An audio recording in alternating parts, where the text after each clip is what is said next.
Chapter 3. People Power, Fueling Motivation and Unlocking Potential in Teams.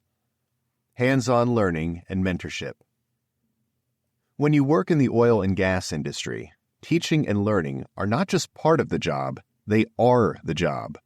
Each rig, platform, or well site is like a classroom with no walls. A lot is at stake. Miscommunication or lack of knowledge can cost not just money, but lives. Our industry is rife with tough lessons, like stories of employees who didn't check their rigging and ended up getting crushed in a crane lift.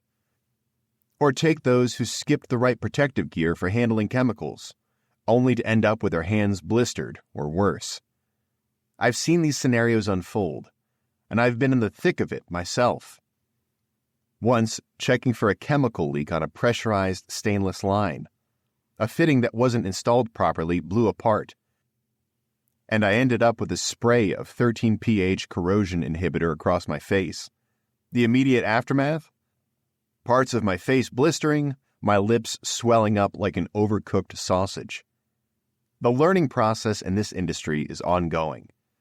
While an experienced operator might be able to understand the basics of a large facility fairly quickly, mastering the nuances of equipment and operations takes time. It is like asking someone who can drive a car to operate a semi-truck. They might manage, but not well, and they have a lot to learn before being road ready. It took me about 5 years to fully understand my first facility.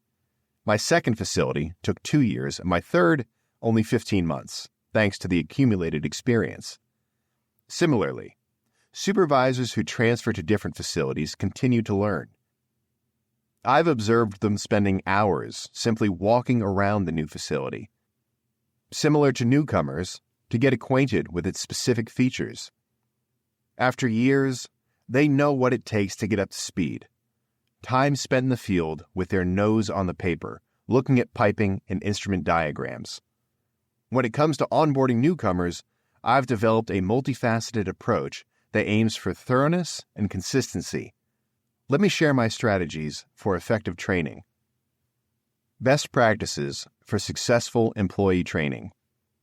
The end goal of these strategies is to maintain a high standard of training across all employees. Consistency is crucial, especially when multiple shifts are involved.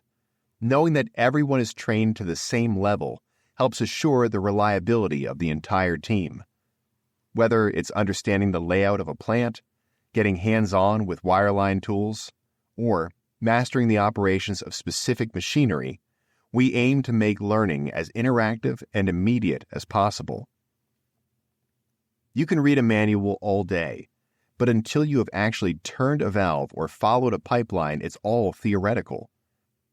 That's why when a new guy shows up, I often joke about teaching them how to use the phone, because even the simple things need to be learned. A proven method for effectively training operators involves creating a structured learning path for employees. The following path ranges from a general overview to specific tasks. Initial exploration.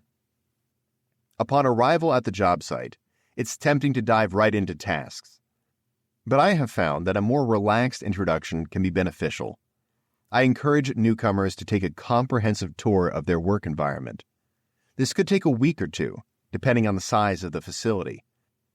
During this time, they are instructed to familiarize themselves with every ladder, door, and piece of safety equipment. This also includes learning basic operational tasks like waste disposal, where permits and tools